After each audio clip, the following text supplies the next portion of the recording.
Okay, so we are starting Beowulf, and I could go all the way to the beginning. Let me go up to the beginning. Ta-da! There's Beowulf. Okay, and so this is the PDF version, and nobody's here yet, so I don't have anybody in the chat room, but we'll see if anybody shows up. But I wanted to get to it because otherwise we're never going to get through it. So what I'm going to try to do is cover at least the first major introduction stuff, but I want to cover, before we talk about the actual poem, what I want to do is talk a little bit about Germanic tribes and about the Germanic language and things like that. And the truth is, the reason I want to talk about that is because the vast majority of languages, even at this point, I mean, there are hundreds of languages literally all over the world that are being spoken at this point. And yet, and around 1000 CE, or of the Common Era, so, or the equivalent to AD.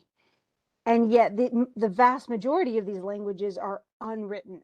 So the Native American tribes, for instance, in North America and South America, had languages, and they didn't, most of them didn't share languages. So there were, I mean, hundreds of tribes and hundreds of languages to go with that, African as well.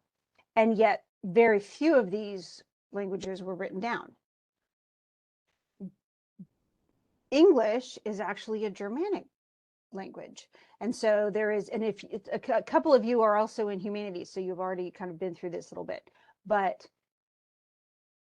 a lot of you have probably already heard, you know, Latin is a dead language. Like, for instance, the Aeneid was originally written in Latin. A lot of Roman texts, of course, were, because that's the language that they spoke and that they wrote in. However, there is no person today who is born into a family whose first language is Latin, who learns to speak Latin first. So that's why we call it a dead language. And it's not a language that we actually literally have preserved the language in what it is, what it was during the Roman Empire. It's pretty much remained static because it's predominantly a written language. But people don't use it. It's not their first language of any kind. They use it for scholarship, they use it for religion, they use it for medicine, for the law, things like that. Well, Latin actually isn't dead. It's just not Latin anymore. So what Latin did is it branched, as the Roman Empire branched into Europe.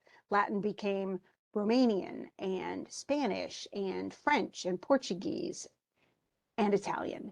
And so all of those languages in different regions developed differently. And yet, if you look at those languages side by side, you can see the commonalities.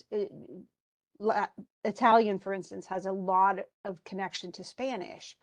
A lot of their sounds are just slightly different. So instead of the like bicicleta for bicycle, it's bicicleta. Almost exactly the same though. And there are a lot of words that they have that they completely share. English, however, is not a Latinate language. It's not what they call a Romance language. Instead, it comes from, it's connected to a lot of the other Germanic tribal languages. And really, ours is descended from what is called Anglo-Saxon. And so Anglo-Saxon just means there are Angles, and that's one kind of wandering tribe. And then the Saxons are another wandering tribe. And they predominantly rolled around through what is now the UK, the United Kingdom. There were other languages there too, but what we end up sharing, at least in this, is English. And so the English today, of course, is modern. It's constantly changing, though. We're adding more words, taking away words. There's a bunch of words that people used to speak back in Shakespeare's time, but Shakespeare's time was early modern English. So now we're reading this, really, this tale sort of similar to the Iliad and the Odyssey in that it's an epic poem, and it was probably passed down for hundreds of years in English, in Anglo-Saxon, in Old English. And then eventually, right around the 11th century, it was written down probably by religious scribes who wrote down, I mean, most of the stuff that they would write would have been in Latin. But they recorded essentially the spoken epic poems that were in Finnish, in Old Icelandic, in Old German, and in Anglo-Saxon, or in Old English. And so what you're reading though is a translation of this. So what I want to do is I'm going to switch gears and I'm going to go to an example. Again, if you were in humanities, you already got this a little bit. but I want you to see what Old English actually looks like. So it's not something that is easily read today. Shakespearean English, by contrast, is actually far easier to read. But honestly, if you go into a study of languages and you're actually studying English, you could read Middle English pretty readily. And I can bring that up for you maybe towards the end when we're talking about Arthurian lit and things like that, because you can actually read like Chaucer, um, and the Canterbury Tales. You can read in, and I will show you that when we get to those particular tales, because you can read them in Middle English. I won't make you. I'm gonna, you know, the tales I give you are translated, but you can. I think one of them actually has them side by side, so you can see the Middle English next to the modern English. But you get used to it pretty easily. Old English, however, is a little bit different. So you can see that it's a lot different. When I get to certain parts of it, I'm going to always have the Old English up. But when I get to different parts of this, for instance, especially the fight with Grendel, I'm going to switch over and find those same lines in the Old English, because I want you to hear how they sound different. Remember, this is an oral poem. So the vast majority of the population couldn't read. They were illiterate, completely illiterate. They wouldn't be able to sign their own name. And so their entertainment, this is kind of like television. A poet would come in, a bard or a shope. A shope is spelled S-C-O-P, a shope. And they would come in having memorized this and many other stories and songs, and they would entertain us for dinner. So would we get all of Beowulf in a single night? No, no, no, no, no, no. But they could come and stay a few weeks, and every evening when people are at dinner, they recite the tale of Beowulf, and it just, you know, adds on to and adds on to and adds on to. So this is something that people would not have read. They would have listened to. So what I suggest you do, and this is what I suggest with any poetry, and that's from the Iliad all the way through, read it out loud. If you possibly can, if you can make carve out an extra hour so that you can read it out loud, because you'll read it more slowly. You will get much more of this. This will make much more sense to you if you are reading it out loud. And I'm going to read a lot of it out loud, but I'm also going to give you some Old English versions. So in this particular thing, of course, they're just introducing the poem. Now there are pieces of this poem that have been just over time destroyed. We actually had a bunch of copies at one point, but Henry VIII in the Renaissance decided he wanted to take control of the Catholic churches when he started the Church of England, or the Anglican Church, what is now in the United States the Episcopal Church. And one of the things he did is he took a lot of the libraries, and they were, of course, the monasteries and churches were the source of most of our literacy for hundreds of years. And so he actually burned, unfortunately, many libraries, and a lot of texts were lost. So we can blame him. I blame him. But we still do have a few copies that have survived of Beowulf. And so thank goodness. And so we still have this epic poem. There's some other sagas, all of them with some type of major hero in the middle. And usually if there are elements of religion in them, they are kind of superimposed on top. And I'm going to show you a few places where that happens here in Beowulf. But it's all about some super strong hero. Maybe he's bigger than regular people, but he's certainly stronger than regular people.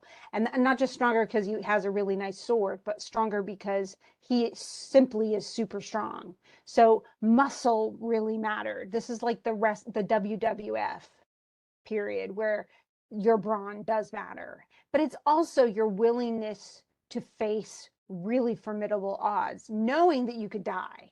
So, part of what makes being a hero at this time is strength, actual strength. It's also skill. Can you wield a sword and do battle and win? It's also just perseverance. Do you have the fortitude to keep going when everybody else would give up? And so there are a couple of times when this will pop up for Beowulf, not only in his actual tasks, but in what people talk about. So, and we're going to compare him to some other heroes who are not so heroic in here too. And some of them aren't really named, but they're kind of in a mass. And then other ones we're going to talk about specifically. But in this case, what typically was going on at this time, these were nomadic tribes. So the Germanic tribes they wandered all over the place, but they were very much, they were built around the whole idea of feudalism. So there was a chief or lord or laird, depending on where you were in what part of Europe. And the chieftain, would kind of dictate what the tribe did and where they went and how they lived. But all of his warriors defended the entire tribe. So the expectation was that you would be absolutely loyal to your lord, your laird, or your chief. And then he, in return, would be very generous when you would trample another tribe and take all their stuff. He would he'd give out the gifts and say, oh, well, you did a really good job in battle. Here's some gifts. Here's some jewelry. Here's some gold. Here's some land. This will eventually turn into the more stratified feudal system in Europe, where we have castles with a lord or a knight, or a king in the castle, and then people around him are being protected by him, and yet they're also serving him and they're fighting for him and things like that. So it becomes more stratified as we go, but it's the basis for chivalric feudalism in the medieval period. So this is a much earlier story that's being written down because it represents that level of feudalism, that level of loyalty to your lord. Now, what's interesting about Beowulf, though, is that Beowulf himself is not, this happens in Daneland, or in what we would call Denmark today. This is a Danish king. The king of Daneland is Hrothgar, and I'll show you his name and stuff. But Beowulf is not a Dane. He is a Geat. He is from Geatland. And so he is actually sent by his king to help this king, because his own knights, Hrothgar's own knights, can't seem to defend themselves. Okay, but it all happens because of a supernatural beast that comes over and makes a big mess. So now the poem kind of starts, it says, we spear Danes, and this is from Denmark. Of course, this is a Germanic language. Anglo-Saxon is. So wherever they're from, they're all going to speak somewhat connected languages. So and when I read some of the Old English, you're going to hear German. It's going to sound very German or very Norwegian, and that's normal, because they were all very closely related languages at this time. English has moved a lot, but it's mostly because it's had influences from other languages, including French, Latin, and honestly, for American English, a lot of Native American languages. So we love acquiring words. That's what English does better than anything. Okay, so in this, they're essentially just opening up, like, I'm going to speak of really great deeds, how those princes did mighty deeds. And then they didn't really have like last names at the time. Instead, you would have like Shield is the person's name, and then Shafson is son of Shafe. So that means his dad was named Shafe. So if we named me, then I would be Cheryl, daughter of Frank. And then Frank would be Frank, son of Frank, because my grandpa was also named Frank.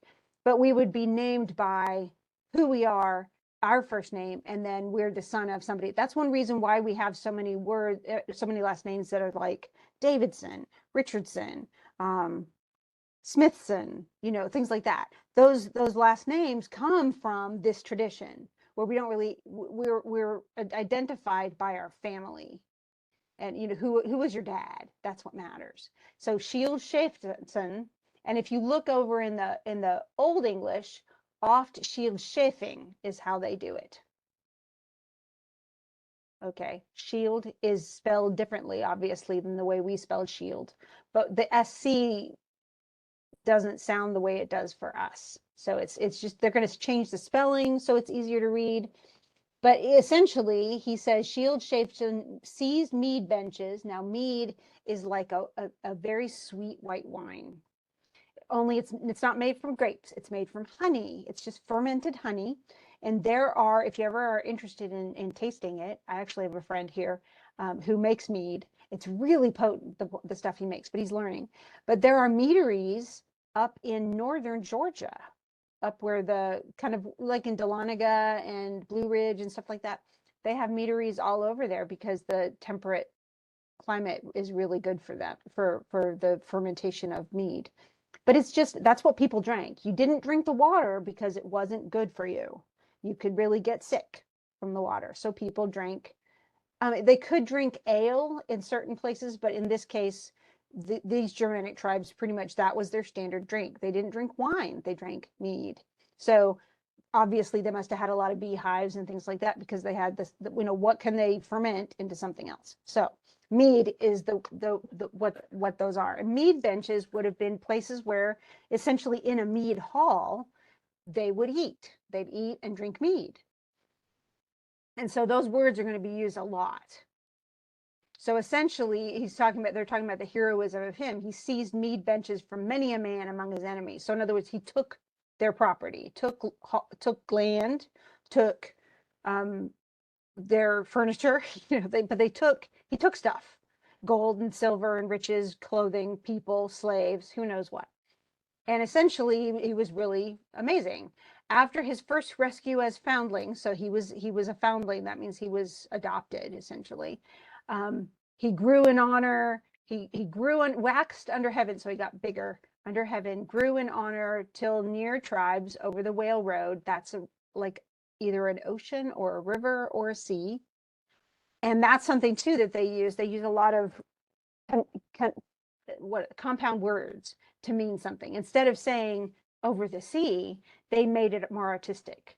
He was over the Whale Road, you know, so they did that kind of thing too. That was a pretty standard thing in Old English verse. So essentially they're talking about how great he was. That was a fine king. And so now let me go back. So what this said, so, you know, shield shaped and seed mead benches. And then after his first rescue as a foundling, waxed under heaven, grew in honor till near tribes over the Whale Road had to yield to him, forced to submit and offer him tribute. That was a fine king. Now, let's go over here. And you could say, here's shield shaping, Shathana Thratum, Monagam Magthum, Meod Setla of Dea. Exoda Erle. This is the Earl part, that he was a good leader. Sitten erst werth Feashaft Funden. De das Frofregebad. And we even have the Werth Mindum Tha. The Werth Mindum is the Whale Road. Wales under Wolklem Werth Mindum Tha. And that there's some weird letters in there. You see the P that has a little extra little leg. Well, it's a th sound. So is this kind of D, you know, this funky D looking thing. That's also a th. And there's one more, but they don't usually show it. And it's like a big, it looks like an egg, but it has a line through the middle of it. And that's also a th sound. So there's a lot of th sounds that we don't use anymore. But even, you know, we get all the way to the end and you're thinking, I don't recognize any of that. Okay, well, now let's look. If we say, like, let's see. So he says, you know, even this part, that was a fine king. Let's go back and we'll see it. We'll actually see it.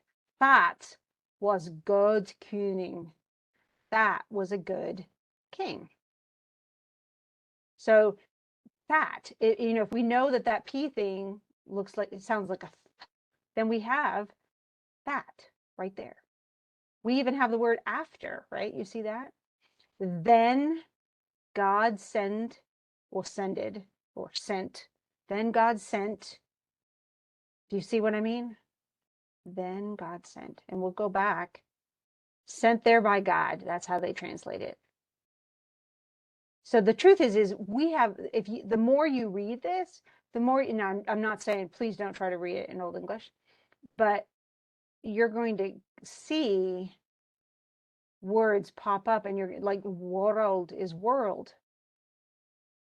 And that's going to come out, you know, but they also spelled it wilderness, the worlds, and that's possessive. But there was no standard spelling. In fact, there's no standard spelling until like the 18th century, y'all. So it's all going to be, I mean, the same word can be spelled 52 different ways. And that's just kind of the way the Old English is. In this case, though, it really is easier to read. Hopefully that shows you that this is just a whole lot easier to read. Okay, now, so essentially after that, a baby was born to him, a boy child was born to Shield, remember, son of Shafe, a lad in the yard sent there by God to comfort the people. So his next kid, or the next leader, the next king, was Beo. and he was known as Beo. But that's what it says. Um, and his fame grew wide, heir to shield in the northern lands. So should a lad do, working good deeds. Okay. Now, Beo, though, it means something. And in fact, in the Old English, it's Beowulf. It's not Beo. But Beowulf actually can mean, we have all sorts of different interpretations. One is that it means bee wolf, like a stinging bee, and then a wolf. Some think it means like baby wolf, like a bairn wolf. Like, you know, the Scottish word for baby is bairn. So it's more like that, like or a bear. And some people think it's like a bear wolf, like it's that he's like half one animal and half another animal. And so, and some people think that the man wolf thing means that he's like superhuman male. But the truth is, we don't know exactly. We do know there's the wolf part is absolutely wolf. So he's something wolf, man wolf, bear wolf, something. And it's funny because they start him out as, you know, an heir to shield, but Beowulf, the one that we talk about, is actually the second Beowulf. So the first Beowulf is the son of shield. And that was a long time ago. Then after shield passed and after Beowulf became, you know, was a beloved ruler and stuff like that, then essentially he says, you know, he was a great king back then, but then we have a different Beowulf who comes after this kingship. So we have all this. So he's a great king. Beowulf is a great king. He was he had beautiful armor and lots of riches. Was, you know, everything was, when they'd go off on an expedition, they'd come back laden with treasure. And very much the ideal was, you know, as a warrior, you would amass a lot of treasure, and that was your reward. But there's one other reward. Remember that, I don't know if you ever remember, you know, thinking about Vikings when they died. You know, there was this idea of Valhalla, that the warriors get to go to this warrior heaven where only the bravest, most amazing, dramatic, whatever's get to go. Well, Beowulf was kind of in that same. I mean, they were definitely following the same mythic system, and so um, a warrior like his would have been buried with treasure so that he could take the treasure with him when he went off to Valhalla, or the equivalent. And he often, you know, even if he was burned, because he might be burned on a pyre, he would often be burned with treasure so that he could take it with him. They also did do the sea burials where they'd put the person on a little boat, and they'd send the boat off to sea and then set it on fire. So he'd be essentially cremated, but over the water, and then he'd go off to Valhalla. But essentially, how much treasure you amassed, how much greatness you won through your fighting and through the fighting of your warriors that you led, that determined your status, essentially. And, you know, the truth is, if your warriors didn't fight for you, or they didn't do it well and you lost, well, that was the end of your tribe. So this was a matter of survival, not just glory, that mattered. Okay, so that was the tale of Beowulf number one, the son of shield. You could say Beo shield son, or they call him also a shielding, like he's one of the shields. And it's funny because my grandmother's, well, my mom's maiden name was Shield, and so there it is. So she's related to Beowulf. You know, who knew? And yet that's again, if you come from Germanic stock, and actually I'm 3/4 German, so um, then you kind of probably have a name that goes with that. But certainly my mother did. Okay, so then we have this, you know, essentially this Beowulf, you know, this great king who was cool, but he was a shielding. And then his heir, the great Halfdane, aged, battle scarred, ruled the bright shieldings during his lifetime. Okay, and then after, you know, there were several in succession, 4 in succession, and then we get to the current king. Okay, Hrothgar. Okay, and Hrothgar was given essentially the fortune. You know, there are 4 kids, who came from Halfdane, and that was Hrothgar, Heriogar, Helga, and Ursa. And but she's a woman, so she's not gonna rule. It was very much patriarchal. So Hrothgar he ends up being, deciding to rule. So his kinsmen followed him fast. Now, just because you were the oldest kid doesn't mean you became the leader. They essentially were looking to who was the person that was most trusted, most respected by all of the other warriors. So if the king died, it doesn't, or the chief or the leader or whatever, if he died, it doesn't automatically mean his eldest son was going to take over. It really depended. It was a little democratic in that it depended on, who else who looked like they were going to be the best leader. And so then the tribe, because remember, the tribe had to be ultra loyal to this person, whoever it was, and he had to be ultra good to them. It depended, the feudalism would have fallen apart if the king abused his power. He depends on those warriors for survival and for keeping his own role. And so he has to have people who are loyal to him. So the one who gets picked is Hrothgar. And he is such a good king, and he's a great host. And so his mind turned to house building. So they're so well established and they're so safe, and they don't have to worry about fighting little warring tribes around them. So he builds a mead hall. And that mead hall, of course, is where you eat and where you drink mead. And it was huge. They call it, he even said a house building, where he would have a massive mead hall. And you can see it, when we get the Hall of Herod. That's what he calls it. And here it even names out the people, right? But then Hrothgar is the one. There was Hrothgar. Okay. And so he made essentially a hall. And that's going to be this essentially how they put it together. And so, and I know I'm not going to do that too often because I don't want to freak you out. But when we get to the actual fight with Grendel, I'm gonna do that. Okay, so tons of people he shared it with everybody. Anybody could come in and eat in his mead hall. And most people, when they ate like this in a tribe, they ate communally. So you didn't go into your little baby house and eat. You all came to the mead hall, all ate together. They'd have kitchens and cooks and everything. They do all the cooking and serving of the food. And then you go back to your little cabins or whatever, or your little tents, because a lot of these people, again, were nomadic. So, but this was the meeting place. This was the party house. This was, the place where you'd have dances, and the place where honestly, you ate breakfast, lunch, and dinner there. And so it was a very important place, especially because it was a permanent building. And so it was really cool. And he got it done. Soon came to pass, out of men's hands it stood complete, the finest of places. And he called it Herod. And so then he started feasts.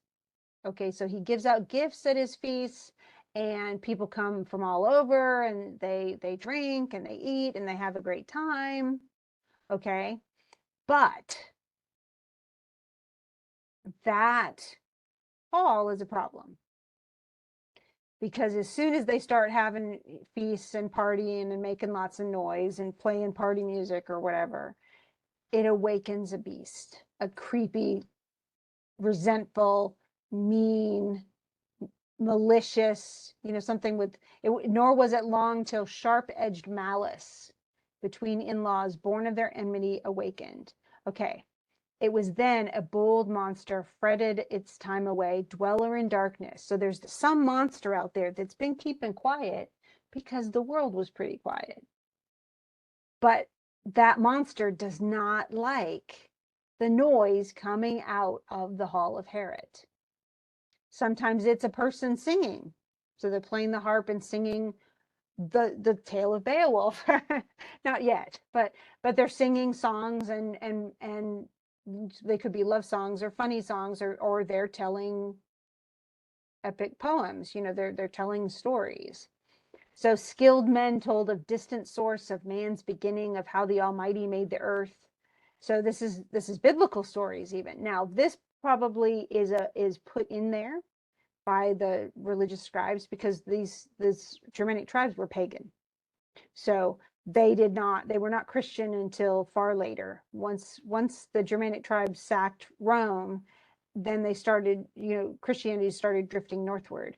But its connection and its overlapping with a lot of pagan traditions means that, for instance, at Christmas we celebrate by decorating a Christmas tree, which was in honor of the god Thor, in the Norse tradition. Or we put greenery up, which is, I mean, that's all to do with Winterfest and Yule and a bunch of other things that were not Christian celebrations, but were pagan celebrations. And so what we did is we kind of took the Christian parts and we added them to and identified the pagan ones as Christian things instead. So we wouldn't have to change all our holidays around. And so Christmas was kind of put over the Yule services and other Winterfest, and essentially that time of the winter solstice became Christmas instead. And so in this case too, this scribe is probably a religious one. He's probably at a monastery of some kind, and he's copying these things down, and he's going to add a lot of things. This is just one of the ones, but he says that the stories of the beginning of the earth, the creation of the earth, how God came in and made us. And even bounded by water, that's definitely part of that beginning creation story in Genesis. And so it even describes the sun and the moon, lights as lanterns for world dwellers, and the trees that were, and life given to everything. Okay, so it's a happy story, and those are all happy things, and they're still partying, but the monster doesn't like it. Okay, so it was very happily until began to work monstrous evil, a fiend from hell. This grim demon was named Grendel, and he is actually named that. I can show you where. Let's see, where is he?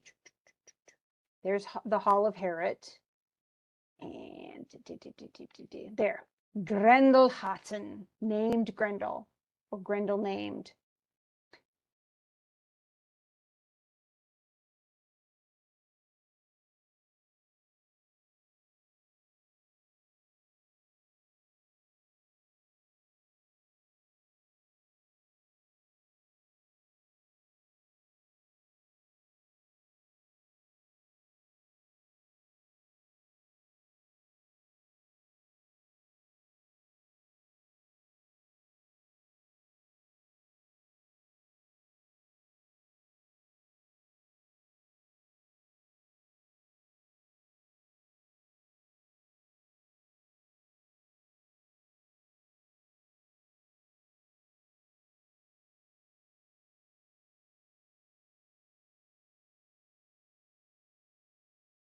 Because he killed Abel. And so, people had all sorts of theories about what happened to Cain. Any children who came from Cain, what did they look like? And this is one interpretation: is this monster is in the line of Cain, and so he's one of the worst sins because you murdered your own brother. That's fratricide. It's terrible. So, and now he's a monstrous beast. But this beast, because he's angry, because he doesn't like all the noise and everything else, he is coming for revenge. And so at nightfall, set out to see how the Ring-Danes were placed in the high house. So what they would do is, I mean, certain people like the Lord, the King Hrothgar and his wife, they would go up to bed. But most of the people in the hall, or many of the people in the hall, especially the warriors, would sleep right there. Like they'd lay down in the straw or on one of the benches or something like that and go to sleep. And many of them were drunk with mead, of course.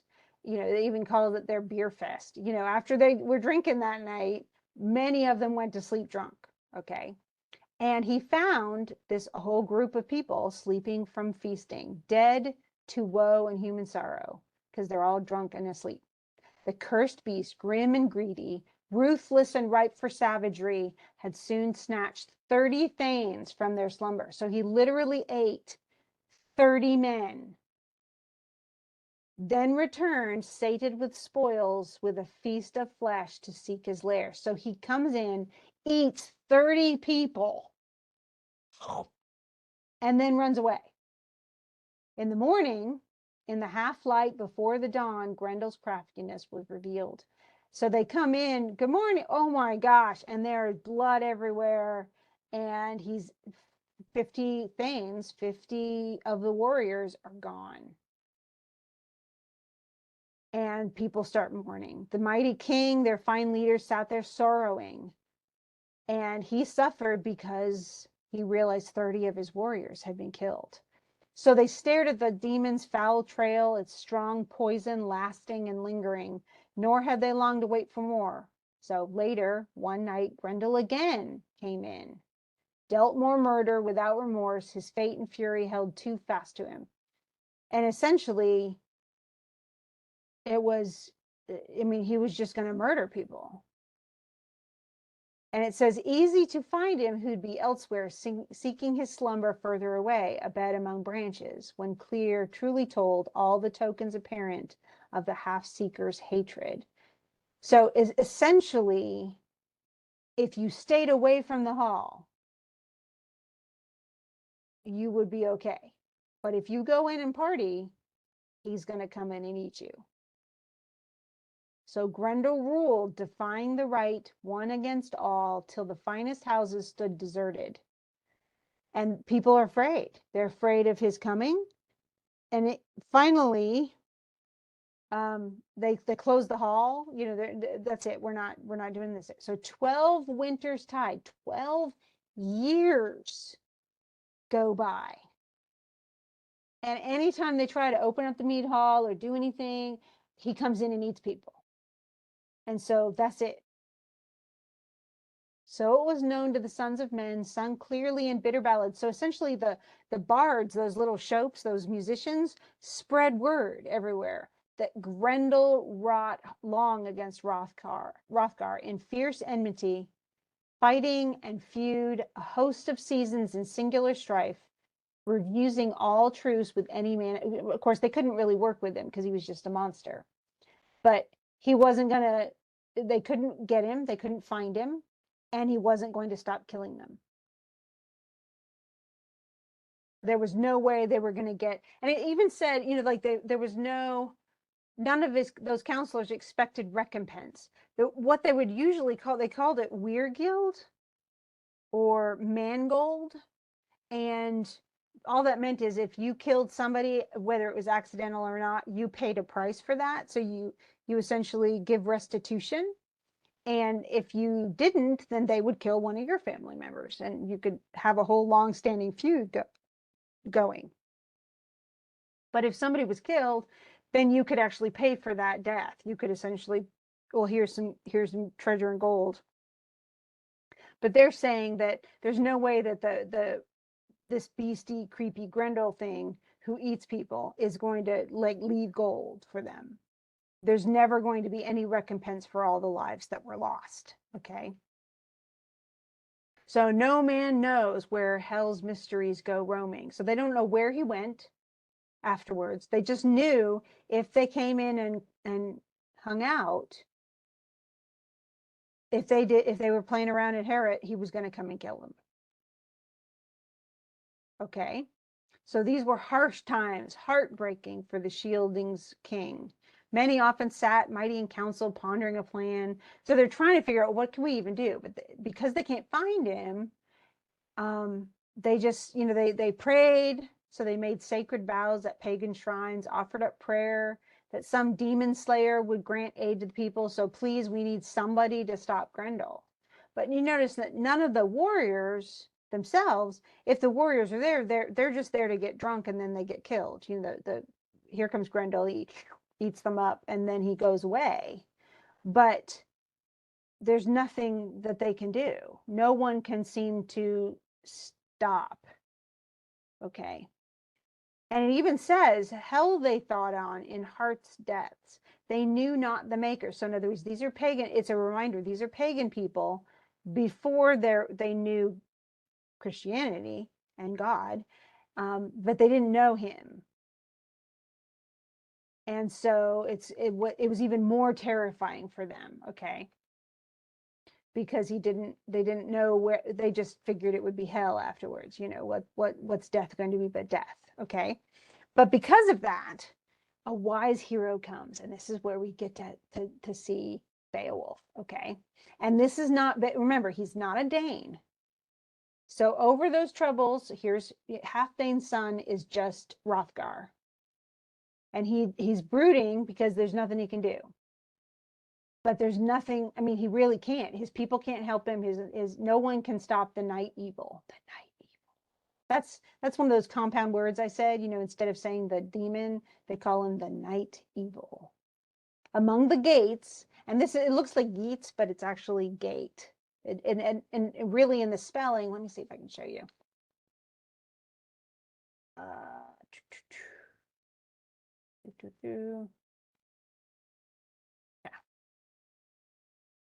Gaetum, but it, in some of the spellings, like a lot of them will look like that, and they're German, so they have the word ending determines what kind of part of speech it is.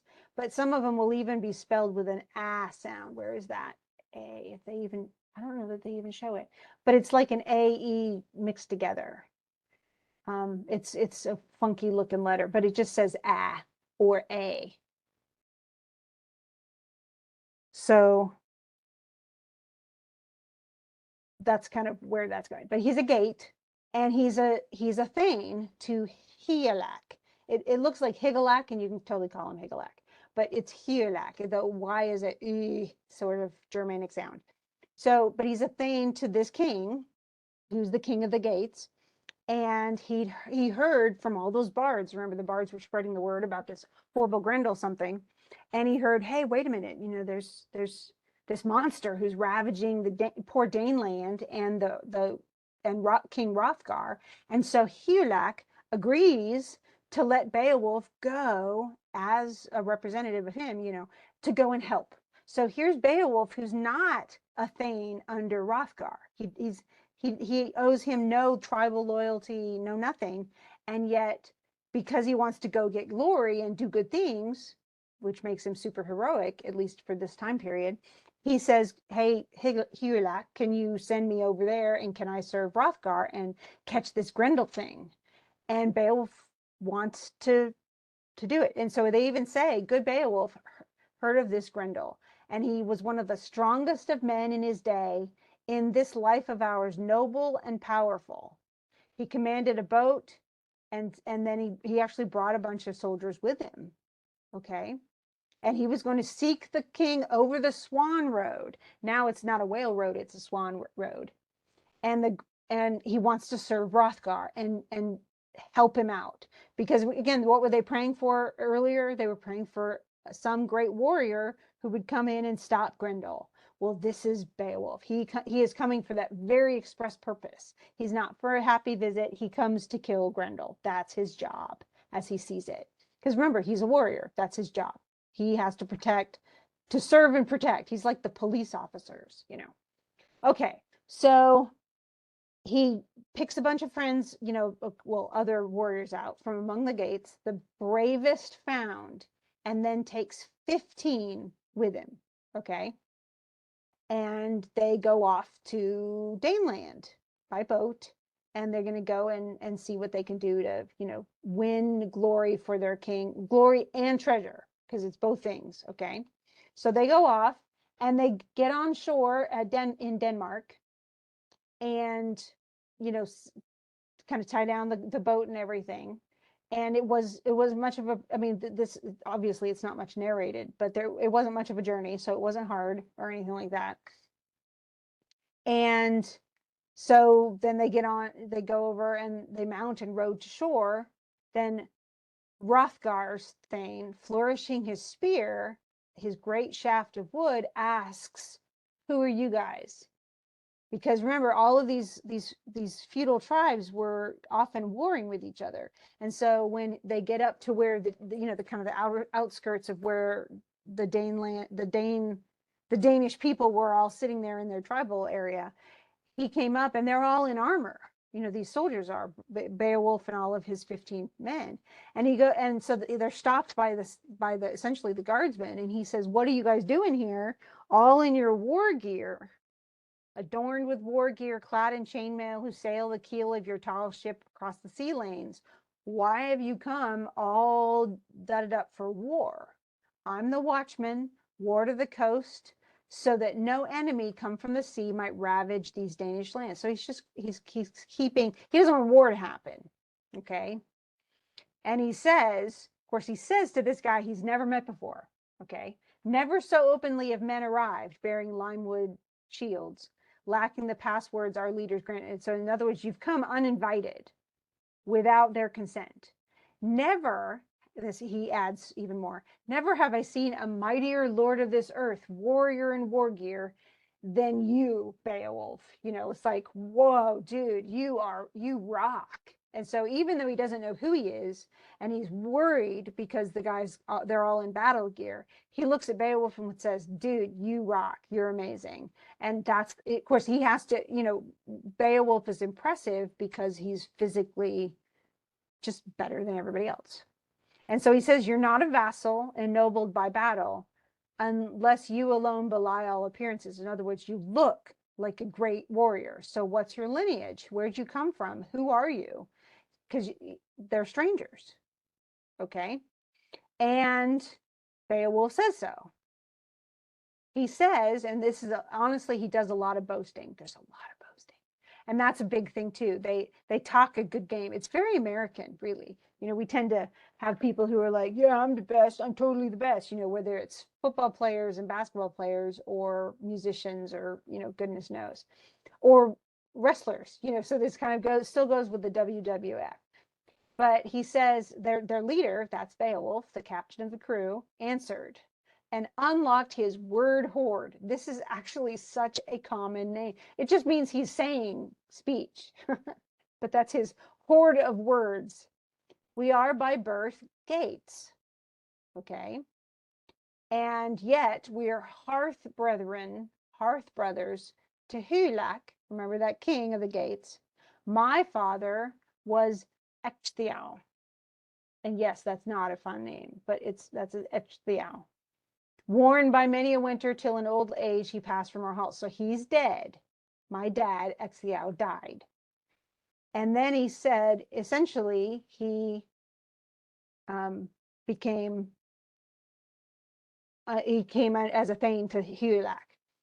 And then it says, he says, we came determined to seek your lord, the son of Halfdane, Hrothgar, shield of the nation, blah, blah, blah. All these epithets are very common. Like king of the seven seas, you know, defeater of titans, blah, blah, blah. You know, these are like 865 titles because they're illustrious. They're all kings and stuff. So we came on a great errand to him, Lord of the Danes, and there's no reason to hide or make secret what it is. We came to take care of the problem. We have heard tell of an unknown enemy in the dark of night who wreaks unseen havoc among the shieldings, slaughter and deals uncanny slaughter and suffering. And he says, I can give you counsel to Hrothgar about how the wise and good may defeat this fiend if he would seek respite from a weight of sorrows. If he doesn't want to be sad anymore, I can give him some advice, okay, about defeating this terrible thing. And the watchman, unhesitating, said, every shield man of sense knows how to distinguish words and deeds. So he says, okay, it's one thing to say that that you're going to do something, but we're going to wait and see that you know it. Hey, Tracy. Hey. So I'm just I'm trying to get through as much as I can of it so that we can, and I'll just record the rest once I get done today. I'll just record it tomorrow morning and then I'll post both of them. But Okay. I've already, since you're also in humanities, I've already talked about the Old English version Okay. versus the regular English version. So I'm going back and forth a little bit, and I'll do that a little bit tomorrow too. How are you Okay. feeling? I feel fine. Just got home and they want me to go see a vein specialist, so I just got a little upset. I went in there with a cold and then come out with 3 or 4 different things, but Yeah, it's that's not okay. good. Okay, well, I'll go through and talk just a little bit, and then I'll Okay. stop the recording, and then Oh, we that, can talk yeah, a I little bit forgot. before I I'm go. sorry. Okay. Yep. Okay. So essentially, the watchman is like, okay, well, if you come to help, then great. And so he says, he goes, if I'm judging you rightly, he goes, this troop is loyal to the Lord of Shieldings. In other words, he's saying, you've come for good reasons. You're not enemies. You're not coming to fight us. You're coming to help. Okay. And so he tells him sort of, let's go ahead and go on. And they do. They keep going. The ship stays where it is, but again, he's not here to stay. He's not moving to Daneland. He's coming in so that he can take care of a problem and then go back home. That's the whole point. Is he's essentially going to go back. He's not from Denmark, so he's not going to stay with the Danes. He's going to eventually go back to Gateland, to the land of the gates. So then they go there. So they fared on their way, and I want to skip the boat thing, but then they get to the actual hall. So, and they actually get to the timbered hall shining with gold. And I mean, it's super tripped out. Now we don't, this is before castle building. Okay. So even the earliest castles or fortresses would have been made of wood. They would kind of, they're probably more like, they're more similar to the forts, the old forts from like colonial America, where they Yeah. just have these kind of like logs all put together, and then they have spikes at the top, to keep people out. Mm-hmm. Very quickly, though, of course, they realized that you could set fire to them and burn them all down, and so that's when they started building the stone castles. But in this case, it's just a wooden hall, and it's beautiful. It is amazing. The foremost house for mortals of all kings' halls under. So it's the best hall ever.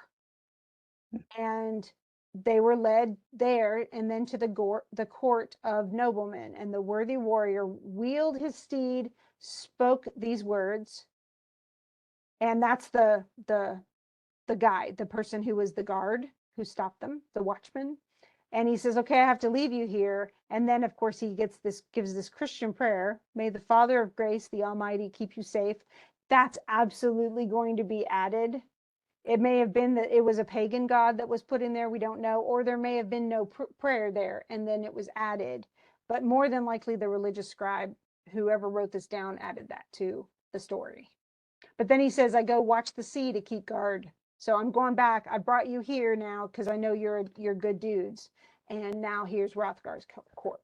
Now, this is a key element, though, because when we get there, of course, there's tons of stuff. So this is a very successful place for the most part. Okay. But it's seen better days because while this is a beautiful hall and it's gleaming and there's all sorts of stuff going on, it's not going to be the party place because it can't be the serve as a mead hall, because if they do eat and drink there, then Grendel's going to come and eat them. And so they know that. It's like, why make a horror movie happen if you don't have to?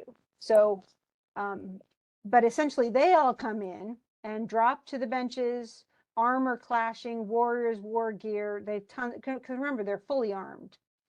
And then a proud and noble warrior asked the heroes, whence do you bring those plated shields? Why are you coming in here all armed? I am Hrothgar's officer and herald, and I've never seen such a host of brave looking strangers. So again, oh, you guys look so amazing, And so he says, I assume you seek Hrothgar. I judge you seek Hrothgar, not as exiles, but out of like the greatness of your heart, out of the generosity, and because you're trying to come here for some good reason. Okay. And Beowulf answers, and he says, my name is Beowulf, which of course we know already. I would announce my errand to the famed son of Halfdane. In other words, I don't want to tell anybody until I get to the king what I'm doing here. Okay. If he'll grant us an audience. Okay. So And Wolfgar is the guy who was questioning him. Okay. And so he even says, he goes, I'll go ask. Ta-da. And I'll let you know really quick. So he turned to where Hrothgar sat, old and gray. So Hrothgar can't defend his own kingdom because he's old. He's just he's a king who has thanes for a reason, so they can defend the territory. And there, of course, he's amongst a crowd of earls or thanes, all these other, smaller lords who are all supposed to serve him and fight for him. Okay. And essentially Wolfgar spoke. He says, hey, there's this, the bunch of people from Gateland have come here across the water. One of them is named Beowulf. And remember, Beowulf is actually the name of one of his ancestors, because he's the Shield, who's the son of Shafe. Shield's son is Beowulf. And so they're like, his name's Beowulf. And they want to know if they can, talk to you. And Hrothgar's like, okay. The guy even says, Wolfgar says, don't refuse them. Go ahead and talk to them. He seems noble. He who led them here is a powerful prince among warriors. So he's kind of like Aeneas, in that as soon as people see him, they're like, oh my gosh, what a great dude.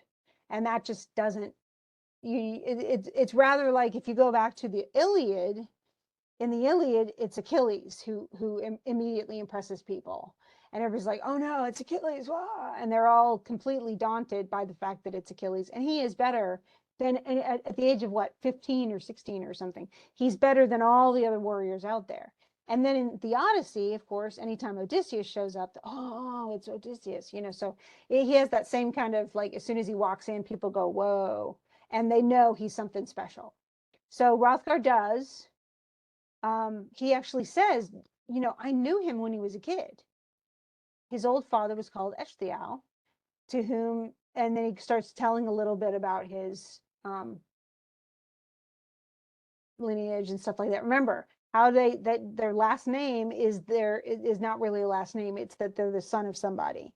We talked about this earlier, Tracy, that, if your last name is Richardson, well, that's because that came from that you were the son of Richard, that's how they used to do it. And so my name in this way Okay. would be Cheryl Frankson. Oh, okay. And that's just your last name, Newham, is I'm gonna actually mute that. from, it's like Newham. It's like a town. And that would probably, I mean, a lot of our last names are actually denoting where we came from. And so but those are names that we just started using as last names. And then they've just come through, we also have people like, that are jobs. So, the whole idea of, Silverman or something like that. That's just means that they had some ancestor way long time ago who was a craftsman in silver. And so we get all these weird names, but they all come from those kinds of traditions. So in this case, though, they weren't using, it wasn't their trade, it was their parentage that mattered. So, okay, so then he says, essentially, he says, oh, I know all of him. And he goes, I have hopes that holy God, and again, that's another little stuck in thing line for him, sends him to us to the West Danes to fight Grendel's terror. So he says, oh, he's come to, well, I know, I remember him as a kid, and I hope he's come to kill Grendel, because, oh my gosh, I need somebody to do it. Now, what's weird about this is that his own warriors should have been able to take care of this problem, but they didn't. They couldn't track Grendel. They didn't know where he went. They were the ones who got eaten by Grendel. And so now it's up to somebody from outside his tribe to come in and save the day. And that's, Beowulf is like doubly heroic, because he's not serving his own, he's actually being allowed by his own king to serve another tribe, because their own tribal warriors won't or can't do it. And so we're gonna, unfortunately, we're gonna have to stop there though, because it's 6:30. I'm gonna go ahead, and what I'll just do is I'll stay on. I just gotta remember. Okay, I'm on page I guess I'm on 6. And so I will start right there with the other recording. And that way we'll just stay in order. And so this will just say Beowulf 1, and then Beowulf 2, and then there will be probably next week a Beowulf 3 and a Beowulf 4. Okay. So if you do have questions though, after you watch these things, make sure and email me about that. And I'm going to go ahead and stop the recorder.